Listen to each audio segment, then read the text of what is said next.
Sunil ji competition classes में आपका स्वागत है।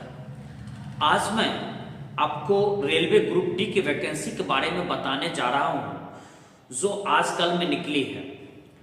इसका फॉर्म लगभग 1 माह तक भराया जाएगा। वैसे इसकी आरंभिक तिथि 23 जनवरी 2025 से लेकर और 22 फरवरी 2025 तक ये फॉर्म भरने का कार्य चलना है। लेकिन मैं छात्रों से आग्रह करूंगा कि चूंकि इसमें कुल पद 32,438 है और इसकी मिनिमम योग्यता मात्र 10वीं पास है और इसका एज का भरने का भी काफी लंबा सोपान है। ये 18 से वर्ष से लेकर के और 36 वर्ष के छात्र भर सकते हैं। तो आप समझ सकते हैं कि इसमें करोड़ों छात्र फॉर्म अप्लाई करेंगे। इस बात को तो आप मान लें और आप फॉर्म भरने में लास्ट डेट का इंतजार न करें। अंतिम में सर्वर की ज़्यादा संभावना है कि वो ज़्यादा बिजी हो जाएगी। कभी कभी हो सकती है जो वो क्रश भी कर जाए, डाउन सर्वर हो जाए। तो आप बेहतर है कि फॉर्म का आवेदन 26 जनवरी के आसपास से किसी भी समय कर ले तो बेहतर होगा, आप निश्चिंत होंगे। फॉर्म भरने में इन सब बातों का ध्यान रखें। पहला तो जान लीजिए कि कुछ बातें मैं आपको रेलवे ग्रुप डी के मूल वैकेंसी के संदर्भ से थोड़ा इतर कर देता हूं। कुछ लोग आपको भड़कावेंगे, टरकावेंगे, जो आपके इधर उधर के लोग होंगे जो अपने आप को हाई फाई कहते हैं। वो आपको ये कहेंगे अरे ग्रुप डी में भर रहे हो, रेलवे ग्रुप डी, यहाँ पटरी पर तुम्हें उठाना पड़ेगा, हथौड़ा छेनी उठाना पड़ेगा, इसके बाद तुम्हें पटरी पर गंदगी साफ करनी पड़ेगी। तरह तरह की बातों कह करके आपको भटकावेंगे। मैं आपको बता दूं कि जो छात्र 2006-07 में ग्रुप डी से ही अपनी नौकरी को आरंभ किए थे, आज वो 92,000 तक का पेमेंट उठा रहे हैं। 70, 75,000, 78,000, 92,000, 95,000 तक का पेमेंट उठा रहे हैं। कुछ को प्रमोशन के बाद वो लगभग अफसर से थोड़ा ही नीचे पद के पर कार्यरत है। तो क्यों ना आप भी शुरुआत करें और उनसे आप एक बात कह देना कि यदि मैं बेरोजगार हूं तो मुझे मिलता क्या है। बेरोजगार का वैसे ग्रुप डी का यदि आप सेलेक्ट होते हैं तो आपका इसका मूल वेतन 18,000 है। महंगाई भत्ता, चिकित्सा भत्ता, वस्त्र भत्ता, बच्चे के लिए एजुकेशन की इंसेंटिव और भी कई तरह के इंसेंटिव मिलते हैं। इनको मिला करके लगभग आपका पेमेंट 30 से 32,000 के आसपास आरंभिक सैलरी बनेगी। और यदि अभी आप बेरोजगार हैं, गरीबी में हैं या मध्यम स्तरीय परिवार से हैं तो बेरोजगार का जो अभी पेमेंट है वो पेमेंट है गाली, बददुआ, जलालत, अपमान, तिरस्कार, ये सब समाज आपको दे रहा है। तो फिर आप उनकी बातों को क्यों सुनना, बिल्कुल न सुने। और आपके लिए ये गवर्नमेंट जॉब किसी वरदान से कम नहीं है। एक पद आप इस बार लेने का संकल्प ठान लें। इसके बाद जान लीजिए कि रेलवे ग्रुप डी की वैकेंसी इसको गरीबों के लिए काशी, प्रयागराज, मक्का, मदीना, अयोध्या सब कुछ कह ले, ये यही है। क्योंकि ये शुरुआत जो होती है रेलवे के इकाई बनने के साथ, फिर आपके आगे के लिए सारी सीढ़ियां और सोपान ये खुल जाएंगे। एक उदाहरण देता हूं। हाल फिलहाल में एक छात्र जो कि रेलवे ग्रुप डी से कुछ वर्ष पूर्व नियुक्त हुए थे और पिछले बार बीपीएससी में, बिहार प्रशासनिक सेवा में, उसने सिविल एसडीओ का जो क्लास 1 अफसर का उच्चतम पद था उसमें ग्रुप डी में कुछ वर्षों काम करने के बाद और फिर अपनी तैयारी को कंटिन्यू रखा और ये बिहार प्रशासनिक सेवा के उच्चतम पद में क्वालिफाई करके और आज नौकरी कर रहा है। तो ये तो सिर्फ आपकी शुरुआत है, एक आरंभिक सोपान है और आपको अपनी बेरोजगारी से पिंड छुड़ाने का एक शानदार जरिया है। धन्यवाद जिस सरकार, जो भी सरकार हो, मोदी सरकार को, जो 32,438 पद तो आपके सामने परोसा गया। हाँ, सरकार यदि कुछ पद और बढ़ा देती, वैकेंसी 50,000 से ऊपर कर देती तो और अच्छी बात, लेकिन फिर भी आपके लिए वैकेंसी अच्छा है और आपको एक पद ही चाहिए। वैकेंसी एक हो या लाख हो उससे आपको मतलब नहीं है, आपको अपने तैयारी से मतलब है।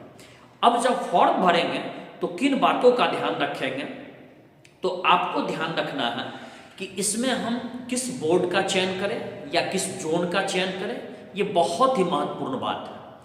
और किन पद को प्रायोरिटी में दें। वैसे तो ध्यान रखिए कि सबसे महत्वपूर्ण आपके लिए बोर्ड का चयन है। तो मैं सारी बिंदुओं पर आपको डिटेल बतला रहा हूं, आप पूरे वीडियो को सुन लेना। चूंकि लंबे समय तक अनुभव रहा है और जिस संस्थान को मैंने स्थापित किया था, लगभग इसके 2000 से ऊपर बच्चे आज जॉब में हैं और इसमें कई हजार इस रेलवे के पद से ही आगे निकले हुए हैं। तो आइए यहाँ देखें कि इसमें फॉर्म जो भरेंगे तो उस स्थिति में आपको चयन करना है जोन का। तो आप अपनी तैयारी की स्थिति देखेंगे और आप अपने घर की परिस्थिति देखेंगे और आप जेंट्स हैं या लेडीज हैं, इन सब बिंदुओं पर ध्यान देते हुए तो देखिए आपको एक फंडामेंटली बात जान लीजिए, एक प्रिंसिपल की बात जान लीजिए। जहां सबसे ज्यादा पद है वहां भेड़िया धसान होती है और जहां सबसे कम पद है वहां कम लोग भरते हैं। तो एक फंडामेंटल बात जान लीजिए कि मेरे विचार से जो मेरा अपना अनुभव कहता है कि आप ऐसे बोर्ड में भरे जो आरंभ का 1-2 बोर्ड छोड़ करके, जो संख्या वाइज से, और पीछे का चंद बोर्ड छोड़ करके, इसके बाद जिस बोर्ड में कंफर्ट जोन आप में पड़ता है। लेकिन फिर भी यदि आप मेरी इच्छा पूछे तो मैं आपको कहूंगा फर्स्ट प्रायोरिटी आप नॉर्थ फ्रंटियर रेलवे गुवाहाटी के लिए 248 पद है यहाँ। क्यों? तो इसमें नॉर्थ फ्रंटियर रेलवे में जाना कम छात्र जाना चाहते हैं। हालांकि एक बात और बतला दूं कि 2011-12 के आसपास जो वैकेंसी आई थी ग्रुप डी के, उसमें कई सारे छात्र यहां दे करके और उन्होंने सफलता प्राप्त कर ली। जोन में है क्या, आप जिस जोन में भरेंगे उसी के रीजन में आपको जॉब होगी। तो छात्र सोचते हैं जो मैं हिल स्टेट में क्यों जाऊंगा। पहला कोशिश करें कि भारत में किसी भी स्थान पर आपको रेलवे की जॉब प्राप्त हो, गवर्नमेंट जॉब प्राप्त हो, क्योंकि आपको गरीबी से मुक्ति प्राप्त करनी है। और यदि वो ना तो आप सेंट्रल रेलवे मुंबई भर सकते हैं, यहाँ 3244 पद है, या फिर वेस्टर्न रेलवे मुंबई भर सकते हैं, यहाँ 4672 पद है, या फिर साउथ रेलवे चेन्नई भर सकते हैं, यहाँ 2694 पद है। लेकिन यदि आप गर्ल्स कैंडिडेट हैं, लड़की में आते हैं या महिलाओं में आते हैं, यदि बिहार से हैं तो आप हाजीपुर जोन में ही भरे।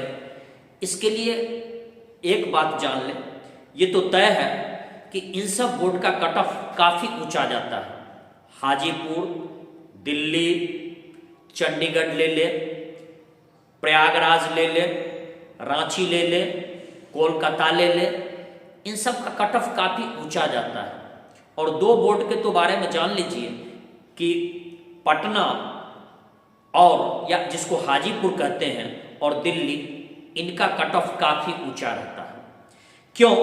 तो दिल्ली में जो अपर लेवल की तैयारी करते हैं वो भी चुरा करके इसमें आवेदन कर देते हैं, फॉर्म भर देते हैं। और पटना या हाजीपुर का कट ऑफ ऊंचा रहने का कारण है कि बिहार एक ऐसा जगह है जहां तैयारी करने वाले का होड़ लगा रहता है। बिहार, उत्तर प्रदेश, मध्य प्रदेश, राजस्थान, कुछ हद तक हरियाणा, लेकिन बिहार, उत्तर प्रदेश, राजस्थान, इन तीनों का टक्कर का अभी तैयारी करने में अन्य राज्यों को अभी समय लगेगा। ये राज्य पहले से ही, क्योंकि यहाँ की जो सामाजिक संरचना है वो सिर्फ और सिर्फ जॉब को पसंद कर रही है। सामान्य सा आपको हंसी भी आवेगा, जिन लड़कों को जॉब नहीं हो रहा है उनको शादी में भी बहुत कठिनाई हो रही है। इसलिए उनके लिए तो सब कुछ गवर्नमेंट जॉब पर आकर के टिक पड़ा है और उनको अन्य क्षेत्रों का विकल्प भी यहाँ नहीं मिलता है, जैसे महाराष्ट्र, गुजरात या कुछ साउथ के स्टेट में और भी बिजनेस के अपॉर्चुनिटीज हैं या उद्योग कल कारखाने में अवसर मिल जाते हैं। तो इसलिए लड़की हाजीपुर भर सकते हैं जो बिहार के हैं, या अन्य स्टेट की लड़कियां हैं तो आपके घर के जो नज़दीक पड़े, आपके घर के नज़दीक जो भी जोन पड़े आप उस जोन में भरे, चाहे उसका कट ऑफ जितना भी ऊंचा जाए, क्योंकि लड़की और महिलाओं को कई और परेशानियों से भी दो चार होना पड़ता है, क्योंकि उनका मायके, उनका ससुराल, उनका फिर या आने वाला उनके संबंधी लोग, उनके फिर पारिवारिक पृष्ठभूमि, और फिर आगे जो उनका परिवार की जो स्थिति होना है वो इन सब को सूट करेगा जो उनके घर के नज़दीक हो। और लड़का के बारे में जान लीजिए या जेंट्स के बारे में जान लीजिए कि आपको भारत में किसी भी स्थान पे यदि ये जॉब मिल रही हो कंप्लीट करने के बाद, तो निसंकोच आप वहीं पर आवेदन करें जहां आपका कंफर्ट पड़े। हमने तो सिर्फ आपको बता दिया जो गुवाहाटी और मुंबई, चेन्नई, ये सब आपके संभावना के दृष्टिकोण से अपने अनुभव के आधार पर हमने आपको बतलाया कि क्वेश्चन पूछने के पैटर्न के आधार पर और पीछे दिए गए सिलेक्शन के आधार पर कुछ आसान जरूर पड़ता है। जिन बोर्ड में हमने कहा था कट ऑफ ऊंचा जाता है उससे बचे नए छात्र, लेकिन जो छात्र धुरंधर खिलाड़ी हैं, जिनकी तैयारी का स्तर बहुत ऊंचा है, जो एक तरह से ग्रेजुएशन लेवल की तैयारी कर रखे हैं, सिर्फ उनको बेरोजगारी का अभी दुष्चक्र से बाहर निकलना है, तो आप अपने घर का जो निकट बोर्ड है, भले वो आपका हाजीपुर या पटना ही क्यों ना हो, दिल्ली ही क्यों ना हो, उसको आप चुन लें। हाँ, यदि आप सिविल सर्विसेज की तैयारी कर रहे हैं, वैसे आमतौर पर जो सिविल सर्विसेज का ए ग्रेड की तैयारी करने वाले हैं वो ग्रुप डी में फॉर्म कह के तो नहीं भरेंगे, चुरा के ही भरेंगे, तो वो दिल्ली दे ताकि आपकी नियुक्ति दिल्ली के नज़दीक हो और आप सिविल सर्विसेज की तैयारी में आपको सुविधा हो। और जो बिहार प्रशासनिक सेवा या अन्य प्रशासनिक सेवा की तैयारी की इच्छा रखते हो, तो आप अपना बोर्ड उसको चयन करें जो आपके प्रशासनिक सेवा के केंद्र के नज़दीक हो। जैसे बीपीएससी की तैयारी करने वाले आप पटना दे दें, क्योंकि आपको तो सिर्फ अपनी एक पड़ाव के रूप में आप उसको इस्तेमाल कर रहे हैं, लेकिन जो मेन स्ट्रीम इसको मान करके चल रहे हैं तो उनके लिए हमने ये आपको बोर्ड के बारे में बतलाया। लेकिन ये सिर्फ मार्गदर्शक है, आप अपना चॉइस, अपनी स्थिति को आप देखें।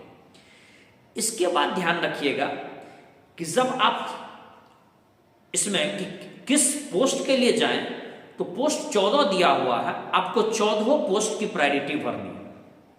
जहां तक आप मेरी इच्छा को कहिएगा तो आप ये ध्यान कि मैं आपको अपने अनुभव के आधार पर बतला रहा हूं, लेकिन आप इसको बाध्य न माने। आप असिस्टेंट लोको से इलेक्ट्रिकल या असिस्टेंट लोको से डीजल, इसको फर्स्ट 2 प्रायोरिटी में दें। लेकिन कुछ बोर्ड में या कुछ जोन में इसकी संख्या 0 है। इसका मैं आपको कारण बतलाता हूं कि यदि आप यहां से स्टार्ट होते हैं, ये तभी मिलेगा जबकि आपकी रैंक बहुत अच्छी हो, आपका रैंक ऊंचा हो, और यदि इस स्थान पर आप जाते हैं तो आपकी जल्दी प्रमोशन डीजल ड्राइवर या इलेक्ट्रिकल ड्राइवर में आपका हो जाएगा। और यदि डीजल ड्राइवर, इलेक्ट्रिकल ड्राइवर, इसमें आप 8 से 10 वर्ष प्रमोशन के बाद नौकरी कर लेते हैं तो आपकी सभी फाइनेंशियल नीड्स पूरी हो जाएगी। क्योंकि डीजल ड्राइवर का यदि तकदीर भी छोटा रहता है, फिर भी वो महीना में आमतौर पर अभी 70,000 से 1,10,000, 15,000 तक का पेमेंट उठा रहे हैं। एक नॉर्मल ड्यूटी करने वाले मेहनती व्यक्ति तो लाख से पार जा रहे हैं। यदि आपने 10 वर्ष काम कर लिया डीजल ड्राइवर, इलेक्ट्रिकल ड्राइवर या रेलवे में गुड्स गार्ड करते हैं, तो फिर आपके लिए जितनी फाइनेंशियल नीड्स होगी वो जीवन की बहुत हद तक पूरी हो जाएगी। वैसे सर्विस से ऐसा नहीं है कि आप टाटा बिरला बन जाएगा, लेकिन वो मूलभूत आवश्यकताएं आपका पूरा हो जाएगा। इसलिए इसके लिए लेकिन आप 14 प्रायोरिटी सभी को डालें, चाहे ट्रैकमैन हो, चाहे गैंगमैन हो, चाहे आपका कम्युनिकेशन से संबंधित हो, आप 14 प्रायोरिटी भरें। ऐसा ना कि आप 1-2 प्रायोरिटी दे करके छोड़ दे, नहीं। और आपको जो ये पोस्ट अलॉटमेंट होगा वो आपके रैंक के हिसाब से होगा। रैंक नीचे होगा, रेलवे जो देगी उस पर जाना आपको पड़ेगा, बाध्य है। इसके बाद आप देखें कि जब इन सब बातों को चयन कर ले तो फॉर्म भराने वक्त एक और भी विशेष ध्यान दें यदि आप फॉर्म कंप्यूटर वाले के पास जाकर के भरते हैं, साइबर कैफे से भरते हैं, तो वहाँ पर आप विशेष रूप से ये ध्यान रखिए कि आपकी स्पेलिंग मिस्टेक्स ना हो, आपके नाम का, आपके पिताजी के नाम का, आपका डेट ऑफ बर्थ का, इन सब की बातों का विशेष ध्यान रखें। फोटो आपका परफेक्ट होना चाहिए, फोटो का बैकग्राउंड उजला रहना चाहिए, कैप नहीं होना चाहिए, चश्मा नहीं होना चाहिए। एक छोटी सी उदाहरण मैं देता हूं कि यदि मैं कैप पहना हूं, इस तरह का यदि फोटो हो जाएगा, वो सरसरी निगाह से रिजेक्ट कर दिया जाएगा। मैंने चश्मा पहन रखा है, बाय द वर्ष के इस तरह का फोटो डाल दे, हम लोग अब तो हम लोग की उम्र 50 के आसपास है, तो खैर ऐसा हमने आपको सिर्फ किंवदंती के रूप में कहा, इस तरह का फोटो देखते ही उसको रिजेक्ट कर दिया जाएगा। तो आपकी फोटो जिसकी बैकग्राउंड व्हाइट हो, फोटो 1 माह से ज्यादा पुराना ना हो, 60 दिन से तो पुराना नहीं हो, वही अच्छा हो। सिग्नेचर जब भी करे तो रनिंग हैंड में करे, कैपिटल लेटर में सिग्नेचर ना कर दे। इन सब कारणों से सीधे रिजेक्ट कर दिया जाएगा और आपको बाद में पता चलेगा कि आपका फॉर्म रिजेक्ट हो गया और आपकी दावेदारी ही समाप्त हो जाएगी परीक्षा देने से पूर्व ही। और वहां पर जो अकाउंट नंबर आप दे, वो साइबर कैफे वाला अपना अकाउंट नंबर ना दे, इस बात का विशेष ध्यान रखें।